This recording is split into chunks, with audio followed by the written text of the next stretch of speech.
Bueno, en este punto voy a hablar un poco brevemente sobre caos, porque pues caos en sí requiere una clase completa, puedo hacerlo de forma un poco más resumida, y vamos ahora luego a hablar de leyes de potencia, ¿sí? Que es como el tópico del día de hoy. Entonces, básicamente, el caos básicamente nos ayuda a describir diferentes fenómenos que se presentan en la vida real. Por ejemplo, tenemos fenómenos de crecimiento y de recesión. ¿Sí? Tenemos procesos de estancamiento. Estancamiento es cuando, por ejemplo, una población, tenemos una población de conejos, supuestamente hay un modelo que dice que esto crece exponencialmente, que crece de 2 a la n, ¿sí? Pero esto tiene un techo, ¿sí? Él crece y luego puede que se quede estable o puede bien que caiga, ¿sí? Y eso son fenómenos de estancamiento. Resulta que matemáticamente una población de conejos puede crecer indefinidamente. Ustedes se acuerdan de Matemáticas Discretas 2, pues que eso podía crecer y crecer y crecer y crecer. Y básicamente, pues no, ¿cómo les explico? No se podía detener. Pero resulta que en la vida real hay unos topes. Y estos topes, por ejemplo, es el caso de recursos. ¿Qué pasa si los conejos crecen hasta que los recursos se acaban? Pues básicamente llega un punto en que no pueden sostener la población y la población cae. O bien puede pasar un punto en que los recursos se renuevan lo suficientemente rápido, pero no permite el crecimiento, o sea, no permite que nuevos individuos hayan. Que este es un comportamiento un poco más raro de lo que se presenta realmente. Cuando usted acaba los recursos, normalmente la población se te va a pique, se te cae. Bueno, tenemos casos de ciclos y los ciclos son relacionados a los crecimientos y recesión. Si ustedes miran los mapas de recesiones a nivel mundial, tenemos 1929, tenemos que hubo un crecimiento y luego qué pasó en 1929, en el crash de la bolsa cayó, luego volvió a subir, ¿sí? Y luego pasó que en los años 70 también hubo otro crash. Luego pasó en 1970 y luego pasó y quizás estamos viviendo uno en el año 2023, ¿sí? Que la ha crecido y luego vuelve a caer. O sea, la economía es cíclica. O sea, subimos, pero eso a la larga produce burbujas y explota. ¿No han escuchado sobre la burbuja Tesh? ¿Nadie ha escuchado sobre ella? ¿La burbuja Tesh o no? No, ¿qué es? Resulta que por la pandemia, los salarios de nosotros los developers explotaron. Entonces usted podía ver gente que estaba facturando más de 40 millones de pesos mensuales.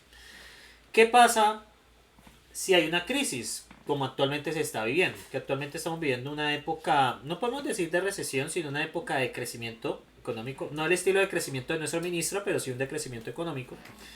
En donde la producción está parándose, donde la demanda está parándose. ¿Qué pasa con esos salarios tan altos que se produjeron en las tech? ¿Qué creen que pasa con eso? ¿Qué creen que está sucediendo? Vuelven a bajar. Vuelven a bajar o hay despidos. Y bueno, eso básicamente se está estudiando, eso es un campo de estudio. Venga, les muestro una página sobre eso, que es esta página. Es una página que sigue los layoffs que hay actualmente en empresas. Si ustedes ven, está actualmente, miren, en solo 2023, y es lo que sigue esta empresa, han sido despedidas 200.000 personas en nuestras compañías de tech. No sé acá por qué no está, debería aparecer aquí abajo. Y miren, estas son las empresas que han despedido, de lo que se tiene registro, ¿sí? Por ejemplo, tenemos empresas como, por ejemplo, unas conocidas. Por ejemplo, una conocida, vamos a ver si encontramos alguna conocida. Alguna conocida así fuerte. Por ejemplo, está, por ejemplo, Red Hat. Red Hat es la que produce el Linux empresarial. Tenemos otras empresas, miren todas las empresas que han despedido gente, ¿sí? Entonces, es una cosa de locos. Podemos buscar, por ejemplo, empresas grandes como Google. Miren todos los despidos que ha hecho Google. En total, pero no me filtra, ¿no? Quiero que me filtre. Conditions. The company contains Google. Listo. Miren, por ejemplo, Google, ¿cuántos empleados despidió? Miren, 12.000 empleados. ¿Cuántos ha despedido, por ejemplo, Microsoft? Miren, estos son los que ha despedido Microsoft. Ha despedido, bueno, y esto pues que no se tiene exactamente el dato. Por ejemplo, ¿cuántos ha despedido una compañía conocida como LinkedIn? Miren, LinkedIn ha despedido más de 1500 personas. Entonces esto es lo que está produciendo. Esto es un fenómeno de burbujas. La burbuja crece, ¿cierto? Los salarios crecen hasta que pasa algo y los recursos se agotan. Entonces empiezan a caer. Y pues tenemos que también hay situaciones en la vida real donde tiene fluctuaciones que son un toque impredecibles. Entonces, vamos a dividir los fenómenos en tres grandes clasificaciones. Tenemos fenómenos ordenados. Los fenómenos ordenados, usted puede tener una función f de x, bueno, y, z, lo que sea, que puede predecirlos, ¿sí? Totalmente, ¿sí? Por ejemplo, el calentamiento, por ejemplo, usted tiene una olla y la pone al fuego. Si el fuego está a una temperatura, digamos, de 800 grados centígrados, que más o menos es lo que suele tener el fuego, uno puede tener una función matemática teniendo en cuenta la transmisión de calor de la olla y la cantidad de agua que usted ha puesto. Yo le puedo calcular exactamente cuántos segundos se le va a tardar en calentarse. Y eso es un fenómeno predecible, eso es un fenómeno ordenado, calentar una olla, por ejemplo. O por ejemplo, un fenómeno ordenado podría ser también la transmisión de ondas entre dos antenas. ¿Sí? Es un fenómeno de transmisión de ondas entre dos antenas celulares. Eso es un fenómeno ordenado. Por eso es que funciona, porque es que yo sé exactamente cómo tengo que coger las ondas, cómo me van a llegar para poder hacer la comunicación. Entonces, por ejemplo, ese es otro fenómeno. El otro fenómeno que es, por ejemplo, las redes de transmisión eléctrica, son postes, ¿no? Hacia una casita. Yo sé, eso es un fenómeno ordenado, yo sé cuánto va a llegar, cuántos kilovatios van a llegar a una casa, si conozco todos los datos de mi red de transmisión. Obviamente ignorando fallas y todo eso, ¿sí? Entonces son fenómenos ordenados, son fenómenos que yo puedo predecir. Luego vienen fenómenos caóticos. Los fenómenos caóticos yo los puedo predecir hasta cierto punto. Los puedo predecir es con cierta probabilidad. Yo puedo tener una función f de x, pero esta función f de x no va a poder predecirlos en su totalidad, sino en una parte de ellos. Entonces, habla de movimientos regulares. Por ejemplo, el clima. Aquí tenemos un solecito. El clima es un fenómeno caótico. Yo puedo tener cierta idea hasta qué punto, ¿sí? Pero como yo no lo conozco totalmente, yo tengo ciertas limitaciones en su predicción.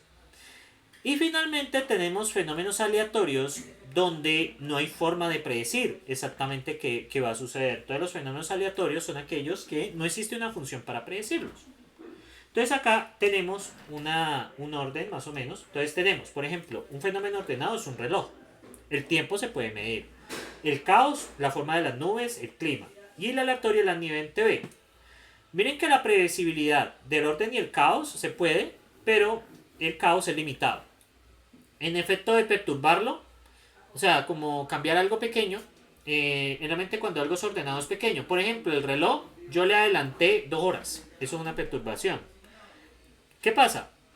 Su funcionamiento no se va a ver afectado porque igual va a seguir contando los segundos. A pesar de que la hora está mal calculada, porque pues estamos hablando de 2 horas de desfase, pero pues sigue igual trabajando de la misma manera. En el caso del caos es explosivo. Y aquí viene una frase muy conocida que es: el aleteo de una mariposa en Japón puede producir una tormenta en Nueva York. ¿Por qué? Porque el clima es un fenómeno caótico. Por ejemplo, iba a llover y a alguien se le ocurrió hacer una quema de caña.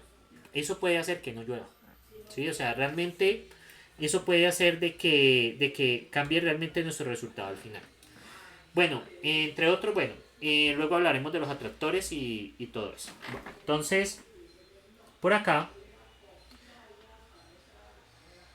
se explicó esto. Básicamente el caos se presenta cuando hay una mezcla de realimentaciones positivas y negativas, y la forma más sencilla de obtener caos es aplicar una función iterativamente, donde xn más 1 es igual a f de xn. Entonces se puede observar una sucesión, por ejemplo, f de x0, f de x0 y así sucesivamente. Y pues miramos si surge algún patrón interesante. Si f de x es igual al cubo, el resultado de aplicar f de x tiende a 0 o a infinito, dependiendo pues de la semilla. ¿Cómo así la semilla? El valor inicial de x. Observemos, por ejemplo, observemos un valor que elevándolo al cubo, nos va a diverger. Diverger es que vaya a infinito. Entonces, por ejemplo, voy a poner 3. Si 3 lo elevo al cubo, ¿qué me da? 27. Si 27 lo elevo al cubo, me da 200. No, esto no, 243. Es 27 por 27. Bueno, da 27 al cubo. Luego acá tenemos que da 27 al cubo del cubo. Luego da 27 al cubo del cubo del cubo. ¿Hacia dónde nos tiende eso? ¿Hacia dónde nos tiende esto al final? ¿Hacia? Es infinito. Hacia infinito. Pero ¿qué sucede si yo en vez de 3 voy a poner 0.7, por ejemplo? 0.7 tiene la característica de que decrece. Entonces 0.7, luego tengo 0.7 al cubo. Luego 0.7 3 a la 3, que sería 3 por 3, 9.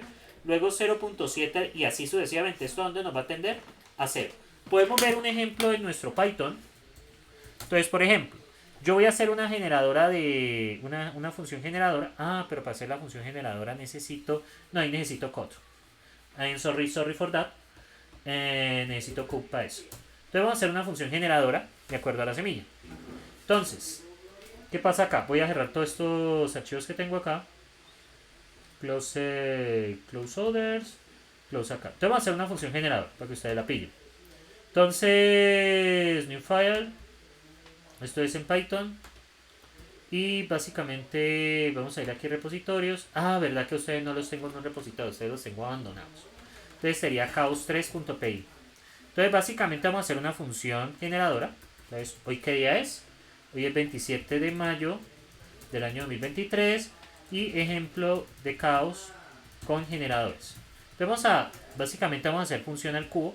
Entonces, def, vamos a hacer la función 1 que recibe un n. ¿Y qué va a pasar? Pero necesito generar. Entonces, si n es igual a 1, entonces voy a retornar 3. Y si no, voy a retornar 3 por f de n menos 1. ¿Sí? Entonces vamos a probar diferentes funciones. Por ejemplo, f de 3. 3 por f de 1. Ah, pero debo colocarle la semilla. Entonces la semilla es x0. Entonces voy a mandar aquí la semilla. Debo enviarle la semilla. X0. Listo. Voy a mandarle la semilla. Entonces, bueno. F de n. Voy a crear el término 10. Pero quiero que me genere todos los términos. Bueno, dejémoslo así. Entonces, pero es que es muy costosa. Espere, yo hago algo menos costoso. Dejémoslo así, no nos compliquemos. Entonces vamos a hacer los términos desde 0 hasta 10. Desde 1 hasta 10. Y vamos a aplicar esta primera función. Entonces print, tenemos F1, entonces vamos a tener el primer ejemplo, y coma, y una semilla de 3, ¿listo? Y vamos a poner que el separador básicamente va a ser un espacio. Entonces miren acá, 3 por, perdón, F1.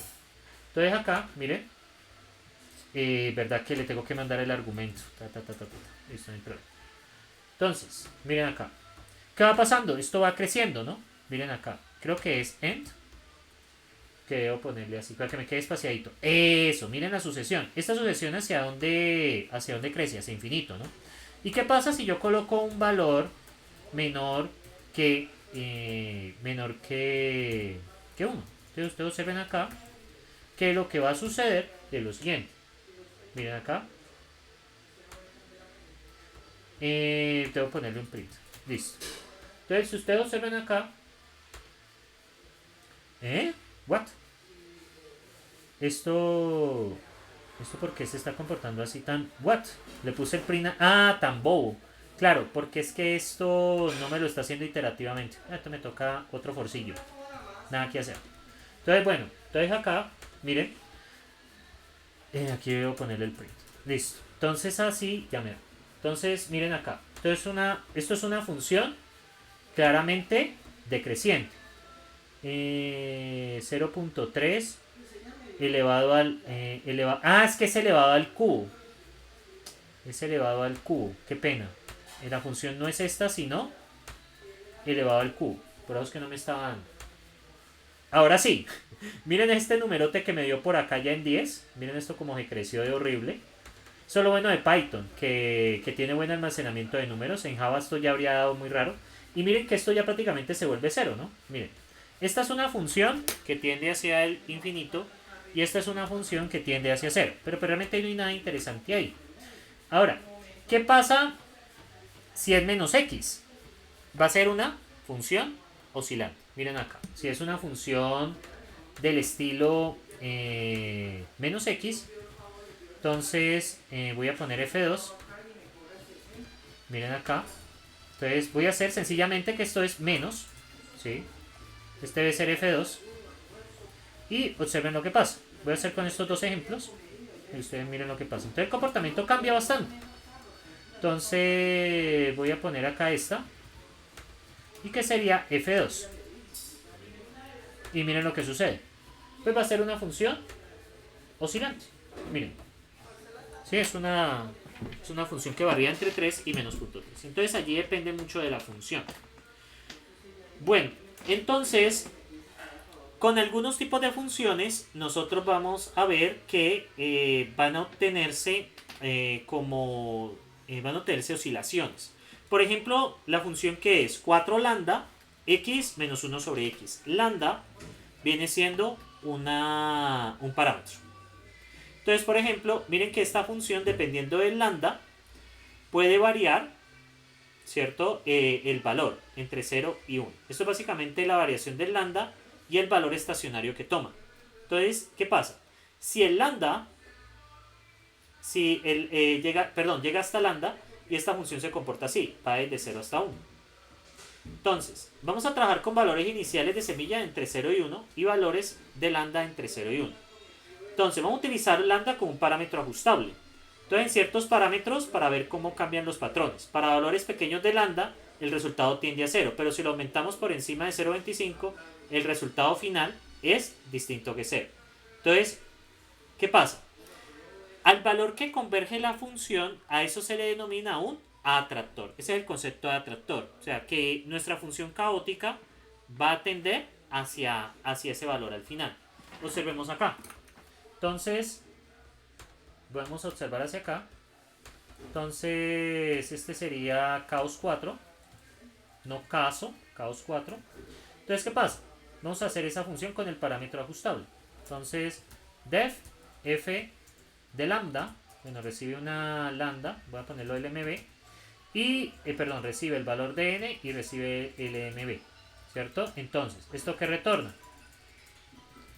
Bueno, voy a ponerle aquí x, entonces sería x, 4 por x por lambda, por LMB, por 1 menos x, ¿sí? Esto es lo que nosotros vamos a tener.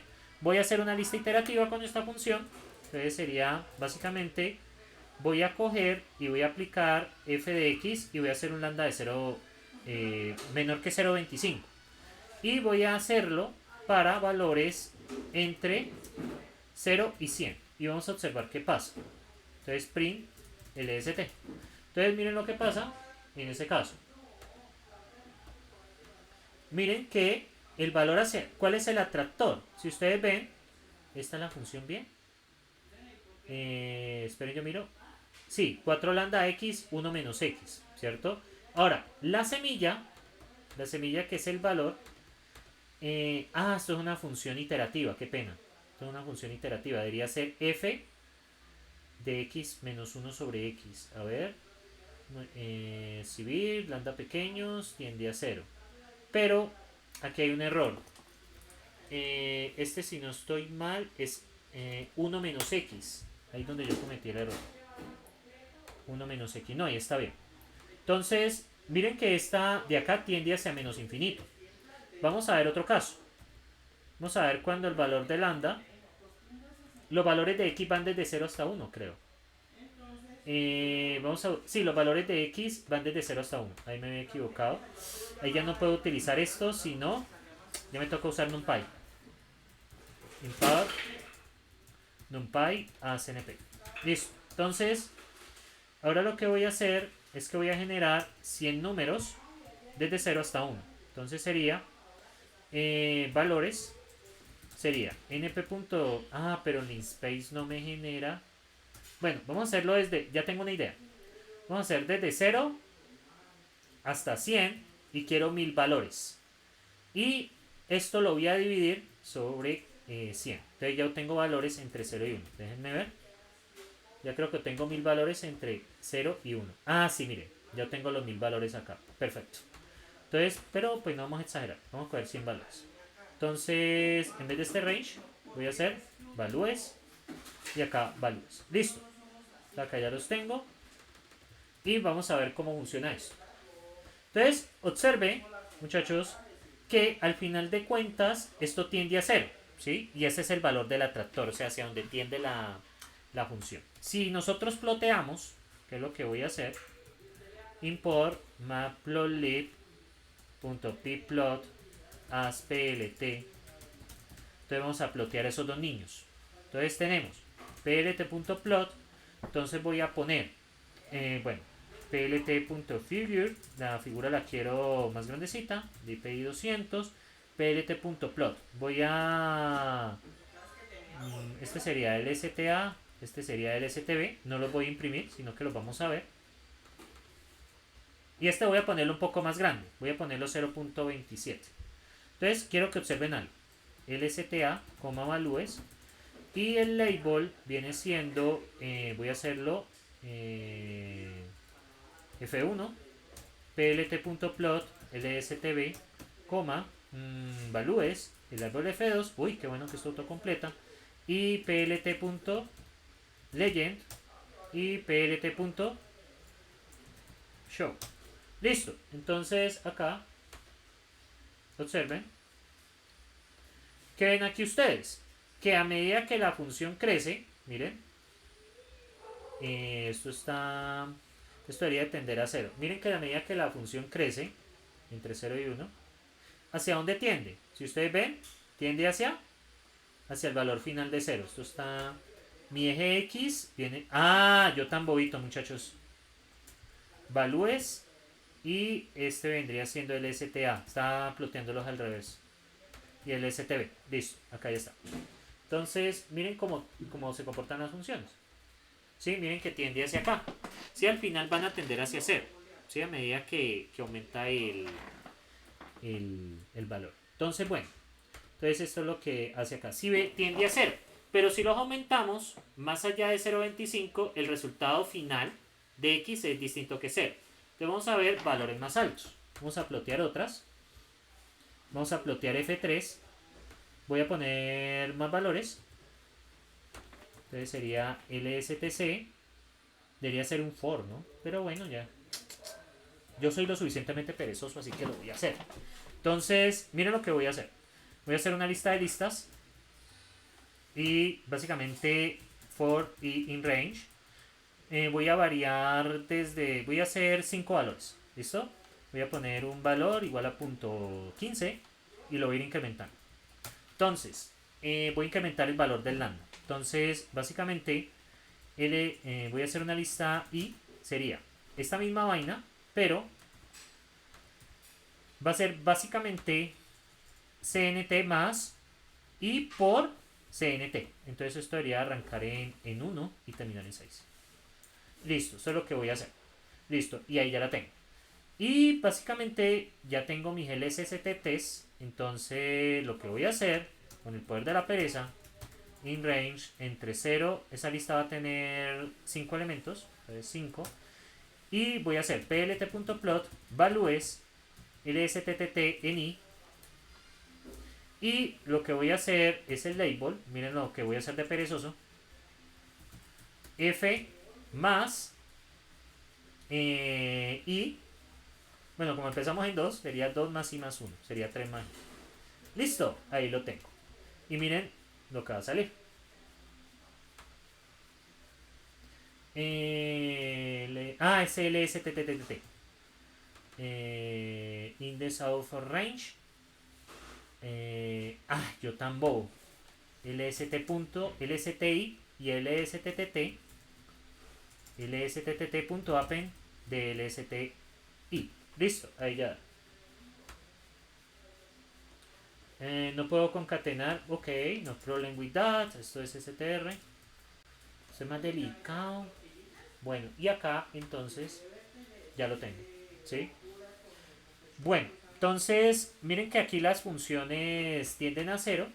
¿Sí? Bueno, aparte del punto X, se supone que para valores, y para valores por encima de 0.25 el valor es 0. Veamos esta función. Sería 4 lambda x por 1 menos x. Sí está, eso está bien. Ajá. Sino que, veamos, el tema del atractor. Sino que aquí no lo estoy viendo. Aquí no lo estoy viendo. No lo estoy viendo como me gusta. Pero bueno, es que aquí no estoy viendo el efecto que quiero. Déjenme ver una cosita.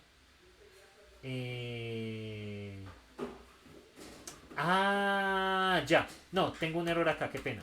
Ya hay un estándar. Básicamente la función. Yo tengo una semilla. Tengo una semilla. Ya la había implementado mal.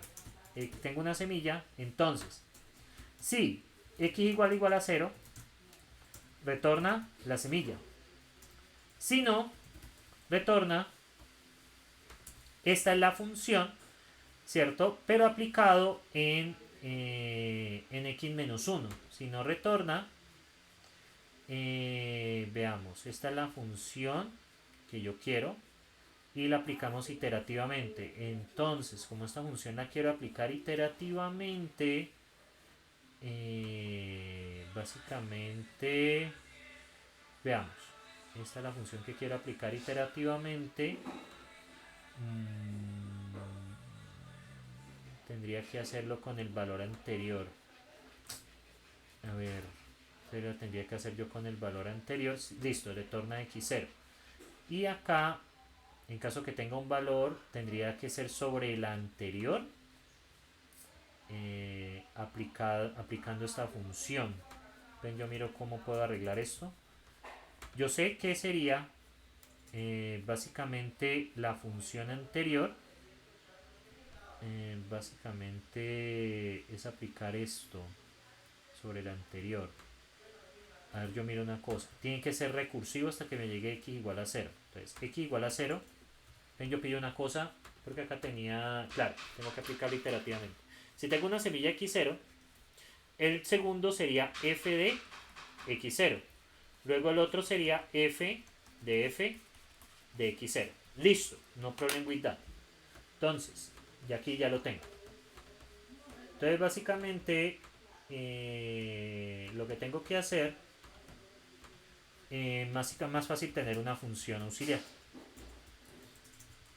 F auxiliar, y voy a tener los mismos parámetros. Y aquí ya podemos ver bien el tema de los atractores. Entonces acá, return esta vaina. Listo. Y entonces vamos a retornar f de x menos 1. Por fin lo tengo. Entonces acá, esto creo que se nos va a morir por tiempo, por la recursión que tiene que hacer. Ahí es, aquí nos cargó, así. Vamos a ver si nos carga la figura. Uy, ¿qué le pasó a esto? Leyes de potencia. ¿Ve qué se me hizo? Ah, acá está. Sí, se me murió por... Veamos, yo miro una cosa. X0. Vamos a ver si la logro implementar así. Si no, la implemento hacia adelante. Miremos. A ver... Este sería... Yo miro una cosa. F de X1. Pero tengo que ir aplicando esa función iterativamente hasta llegar al valor anterior. ¿Será que yo lo hice hace 8 días? Ve, se me fue la paloma. A ver, yo miro una cosa. Caos 2. No. 4L. Sino que esta función debo aplicarla iterativamente sobre la anterior. A ver, yo miro cómo podría hacerlo. Aplicar F muchas veces. Hasta que vuelva, hasta que se me acumule hasta X0. Eso es lo que necesito. Ve, se me fue. Vamos a ver. Esta debería aplicar 2 veces F. Aquí sería aplicar 3 veces F. F de X0. Veamos una cosa por acá. Sino que se me fue. Bueno, ¿cómo hice en x al cubo? Pues sencillo. Mira, yo miro una cosa. Caos 3. Entonces yo lo que hice fue aplicar aquí iterativamente al cubo. Ah, ya. Ah, ya. Claro, yo tan bobito. Claro. Entonces, sería 4f de x menos 1 y lambda de f de x menos 1. Ese sería sobre el término anterior. Pero como los valores de x toman entre 0 y 1, valor toma entre 0 y 1, ya, el valor toma entre 0 y 1, entonces yo tengo que tener una sucesión, es diferente la sucesión.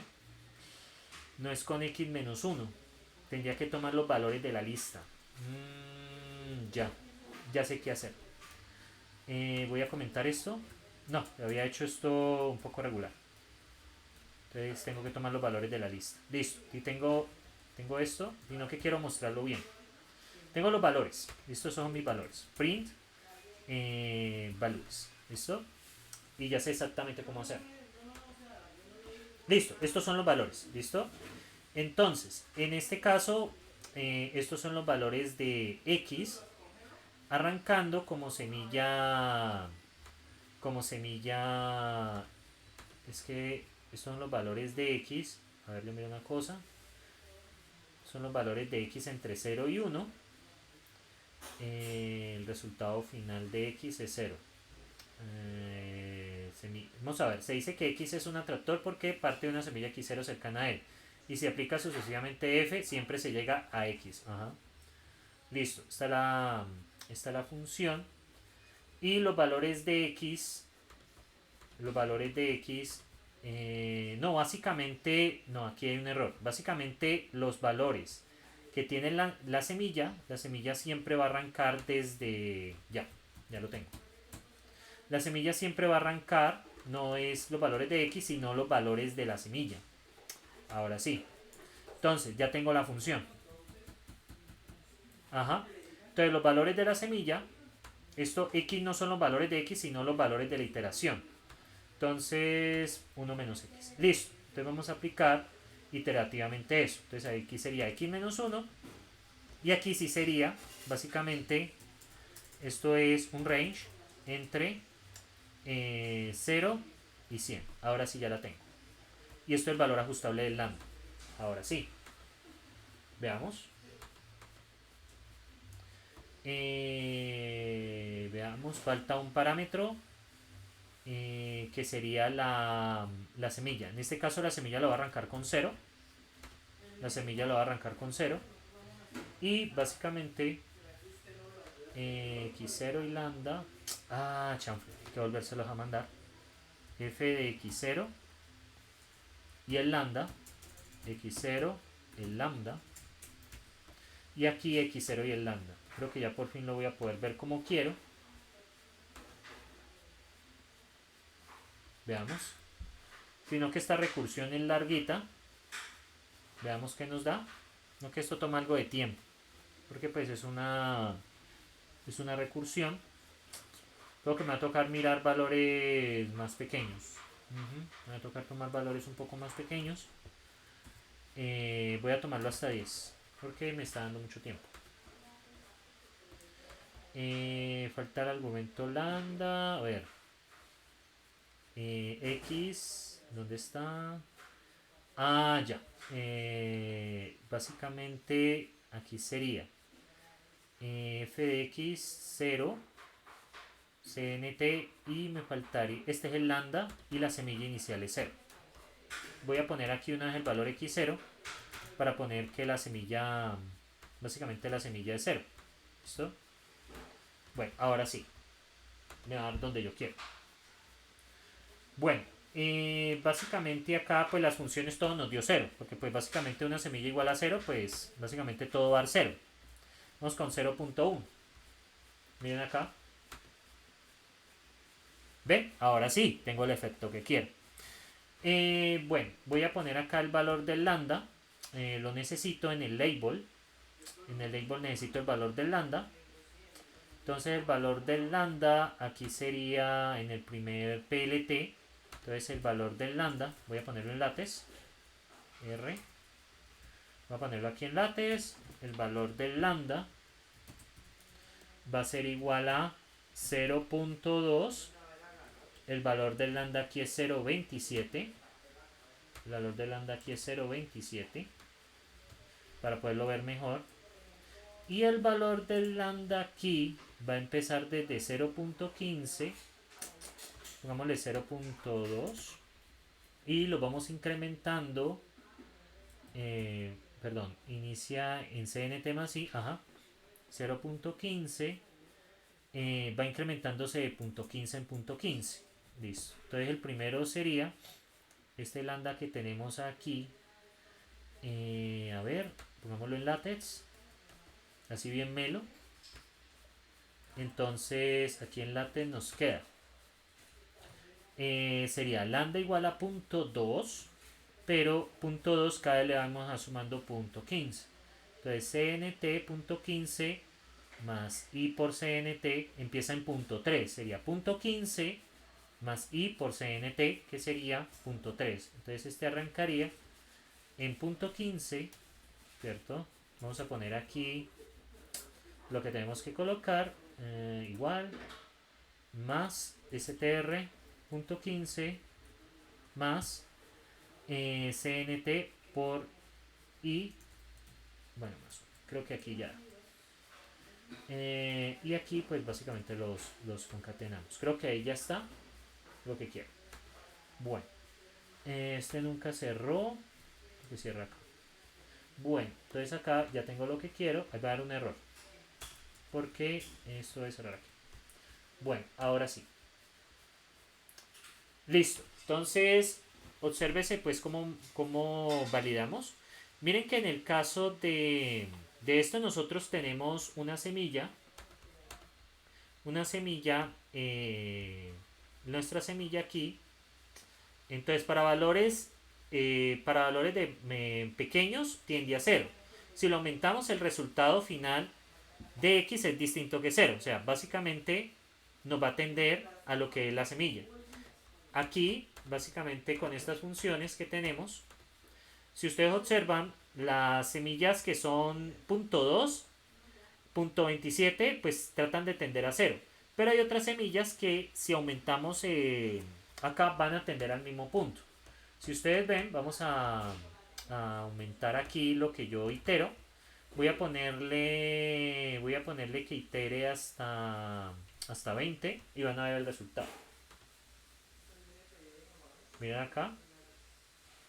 Aquí pues va hasta 20 ya. ¿Sí?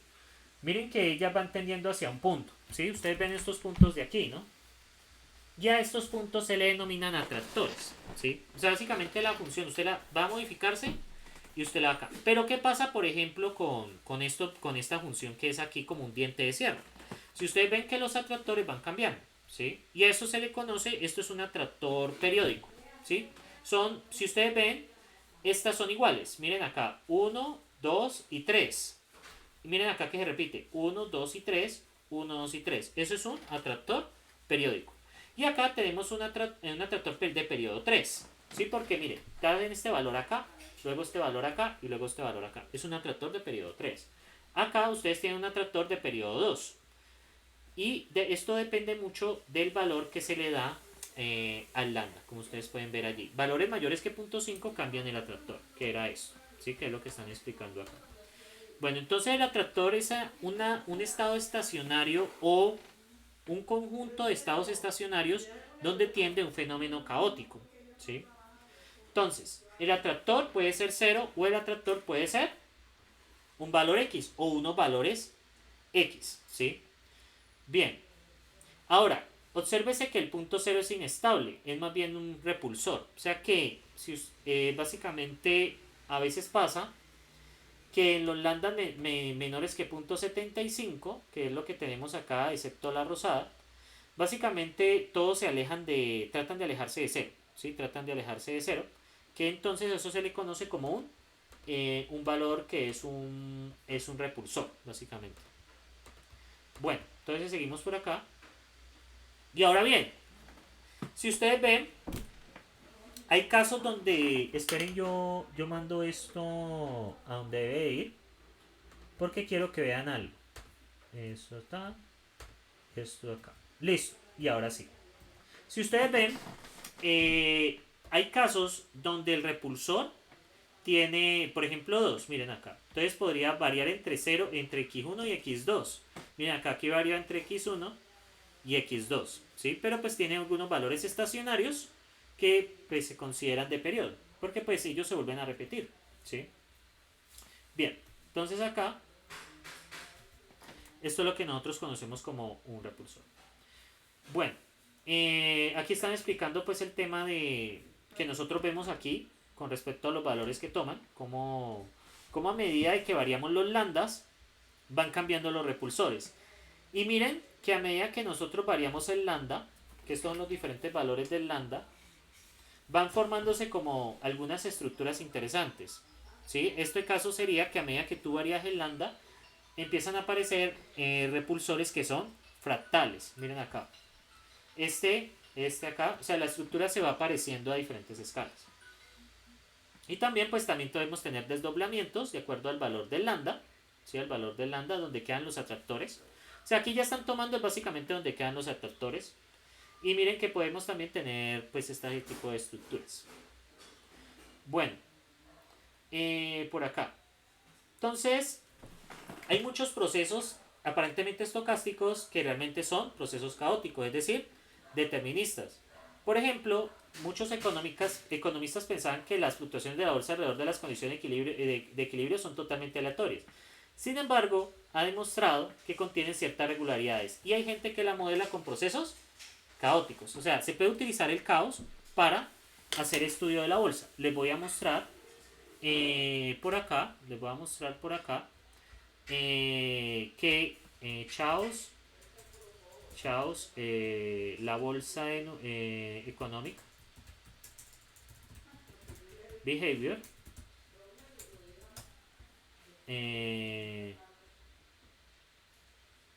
básicamente por acá hay unas imágenes interesantes. Aquí está.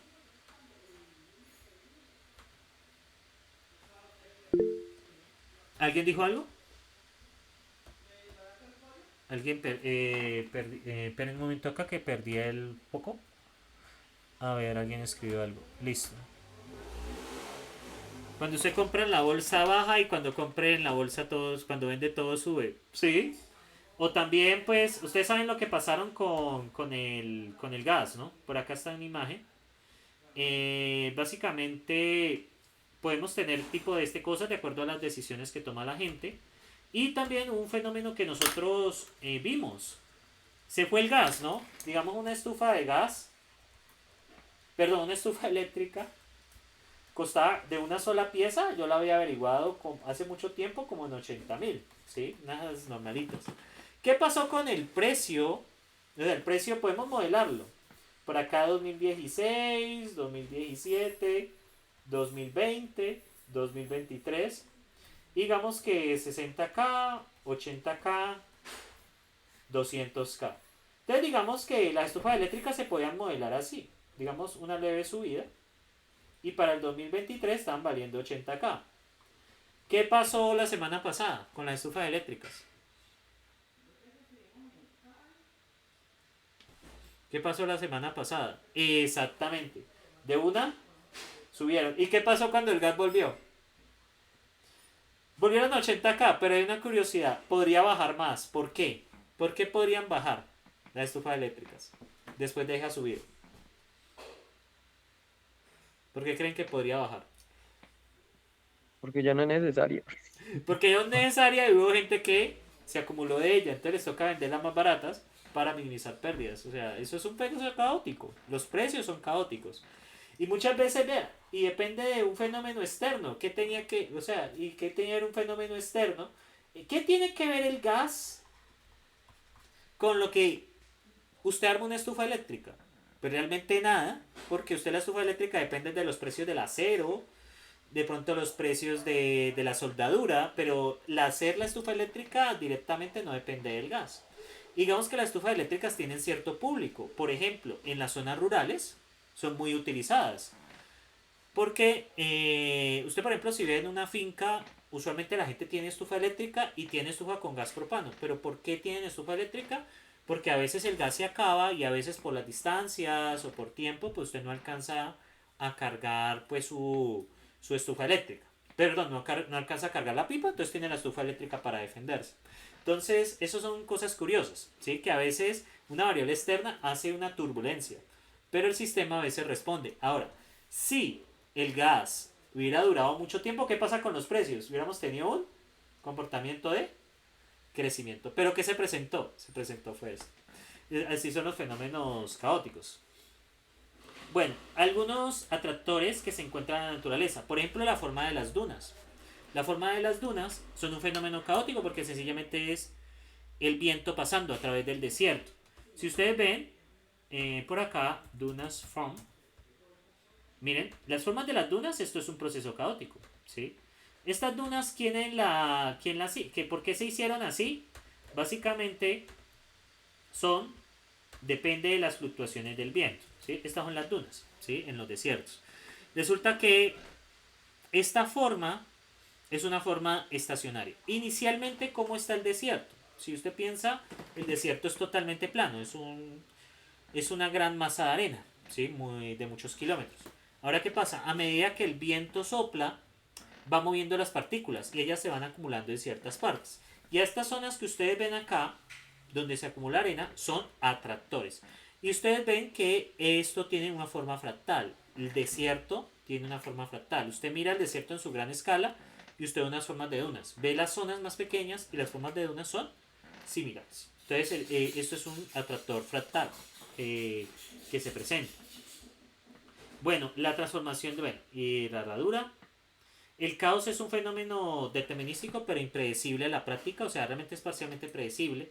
La menor perturbación hace que el sistema caótico evolucione de una forma muy distinta. Bueno.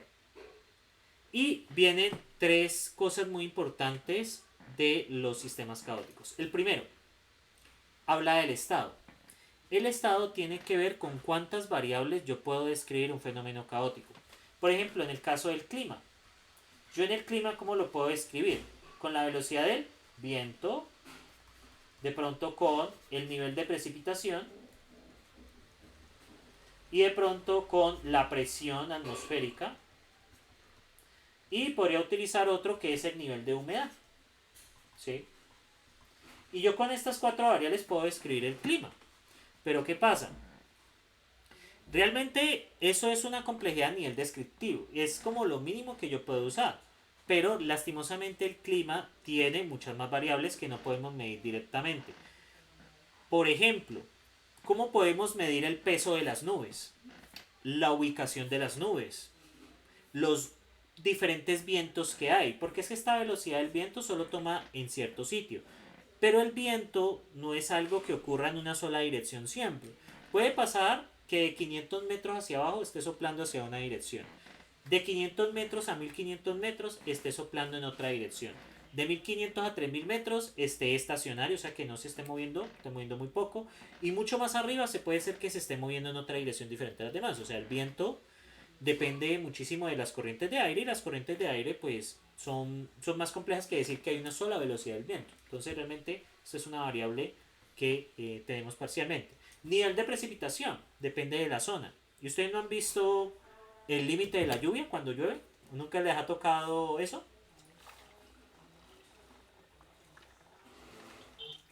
Que de un lado llueve y el otro no. Exacto. ¿Nunca han visto eso? Sí, en Yo no carretera. lo hice nada. En carretera uno va a San Pedro y siempre está lloviendo. Y uno sale de Eso. San Pedro y ya. Ahí está haciendo hasta sol. Sí, por eso es que se llama San Pedro, ¿no? Por eso es que se dice que San Pedro es el patrono de la lluvia, ¿no? Por eso es que le pusieron así de pueblo, para que siempre lloviera. Entonces pues, es extraño a veces porque uno sale de Tuluá y cuando llega a San Pedro está lloviendo durísimo. Y sales de San Pedro y está haciendo sol. Y el vehículo de uno todo mojado. Y la gente mirando como raro, bueno, ¿y este por qué se mojó? Bueno, la dimensión. es el número de variables. Entonces, ¿cuál es la dimensión del clima aquí? 4. Entonces, por ejemplo, pregunta de parcial. ¿Cuál es el número de dimensión de este sistema caótico que tiene 6 variables? Es 6. Y órbita es básicamente los atractores que tienen en el espacio, ¿sí? Básicamente hacia dónde tienden las variables. Como estos son 4 variables, vamos a tener un objeto en 4 dimensiones que nos representa hacia dónde varían los estados. O sea, por ejemplo, el viento varía de 1 a 100 kilómetros por hora. Que el nivel de precipitación de 0.1 a 1.3. Que la presión atmosférica de 100 bars a 500 bars. El nivel de humedad del 10% al 90%. Como ven, a esto se refieren las órbitas. En este caso, estamos hablando de un objeto en 4D. ¿Sí? Si digamos es un objeto en 2D, pues es un plano. Y en 1D, pues viene siendo básicamente un segmento de una recta. Bien. Las órbitas no se pueden interceptar debido a la definición de estado. ¿Qué quiere decir que no se intercepten? Pues como la velocidad del viento es como tratar de describir peras con manzanas, básicamente, escribir peras con manzanas acá. Entonces, pues claro, la velocidad del viento en 1 siempre no tiene nada que ver con el nivel de precipitación, porque las variables son independientes. Entonces, esto posiblemente es pregunta de examen. Bueno, en los sistemas continuos se requieren al menos 3 dimensiones para que vuelva a darse el caos. Y en 2 dimensiones las no son suficientemente complejas, básicamente. Y en los sistemas discretos puede darse caos desde la primera dimensión. El caso de ello es la curva logística, que es la función, es esta función. 1 más e menos lambda x, donde lambda es un parámetro, es una función que viene así, ¿sí? Variando este lambda, nosotros podemos encontrar diferentes cosas, ¿sí? Entonces, ese es un sistema caótico. Y por eso es que esto se utiliza en IA, porque esto agrega, ¿no?, linealidad. Si ustedes están trabajando con redes neuronales o están trabajando con, por ejemplo, con máquinas de soporte vectorial, una función logística puede ser muy buena para datos que no sean, pues no fácilmente separables, porque al agregar caos tenemos muchas opciones de cómo poder separar esos datos. Para eso, bueno, creo que para eso, pues los que vieron el curso de redes neuronales, allí estaría. Bueno, cuencas de atractores, básicamente los atractores hacia dónde, cuál es el estado que tienden las variables al final. En el caso de los sistemas continuos de dedos, pues básicamente el atractor suele ser un punto fijo o un ciclo límite. ¿Sí? Básicamente un ciclo límite es lo que usted está viendo con esto. ¿Sí? Que básicamente vamos a tener como un menor y un mayor, ¿sí? Bueno, entonces aquí, miren, básicamente esto es un atractor, y en el caso de sistemas periódicos, pues podemos tener que en cuenta el atractor, este es el espacio de estado. Básicamente vamos a llegar siempre a un estado, una descripción x0, y0. Bueno, x0', y0' representaría este punto. Entonces variable 1, variable 2, con el paso del tiempo, las variables pues tienden a eso. Bueno, este sistema de péndulo ya lo había explicado. Entonces, para que un sistema sea caótico, primero, debe ser muy sensible a las condiciones iniciales. Es decir, depende muchísimo de cómo arranca. Debe haber una mezcla topológica, básicamente que las variables puedan afectarse entre, que digamos no sean fácilmente predecibles. Y sus órbitas deben ser densas, es decir, cada punto del atractor está infinitamente próximo a algún punto de una órbita periódica, de modo que la más mínima perturbación cambia el sistema periódico a caótico y viceversa. Bueno, este es el ejemplo del doble péndulo. Eso yo voy a mostrar un video con eso. Básicamente, en caso de... Esta es la relación. Entonces, el periodo del primero es TP. Y el periodo del segundo es TF. ¿Listo? Entonces, si tenemos una relación de que el periodo del segundo es casi el primero, vamos a tener que el péndulo oscila básicamente como en una órbita acá. Esto se refiere a la velocidad y posición. Esta es velocidad y esta es posición. Y si tenemos que esta variación, miren, esta es una pequeña variación. Si el periodo, o sea, el periodo de oscilación, el periodo es lo que tarda básicamente el péndulo de llegar de su mínimo a su máximo. A este tiempo se le conoce como periodo. ¿Sí? Es lo que tarda en llegar de un punto a otro. Bien, y tenemos que si el periodo, como esto es un péndulo doble, si el periodo de este es casi, miren, 0.992 del periodo del primero, podemos obtener este comportamiento entre velocidad y posición. Y miren, si lo varío levemente, si es 1.01156, vamos a obtener esto, que esto ya es un atractor orbital, que tiene dos órbitas. Básicamente el atractor llega así, luego cambia. O sea, básicamente podemos encontrar un comportamiento del segundo péndulo que primero llegue acá, como la velocidad del péndulo, tengo que dibujarlo, cuando usted tiene un péndulo, entonces vamos a tener algo así. Esto es xmin y xmax. Y esto va a ser la velocidad. Inicialmente la velocidad es 0, ¿cierto? Y ella se incrementa hasta que llega a la mitad y luego vuelve a subir y la velocidad vuelve a bajar entre xmax, ¿cierto? Podemos tener que esta velocidad es la velocidad de la mitad. Ahora, cuando el péndulo vuelve, estamos hablando de un péndulo sin fricción, entonces cuando el péndulo vuelve puede ser que tome la misma, ¿cierto? Que esto sería el caso del orbital, o caso que tengamos dos orbitales, cuando él regresa, puede tomar una situación así, ¿sí? O sea que puede dar con una velocidad menor, que al volver vuelve a tomar la misma velocidad. Recuerden que en este sistema no hay fricción, ¿sí? Porque la fricción desgasta la energía del sistema. ¿Listo? Acá no hay fricción, porque si hay fricción, pues siempre va a tender a cero. Bien, miren acá, variando las... Estos son experimentos pues, que se han realizado con simulaciones. Miren acá el caso. Ya esto es un atractor fractal. Este caso ya es un atractor fractal. Bueno. Listo. Esto pues básicamente es lo que les quería hablar.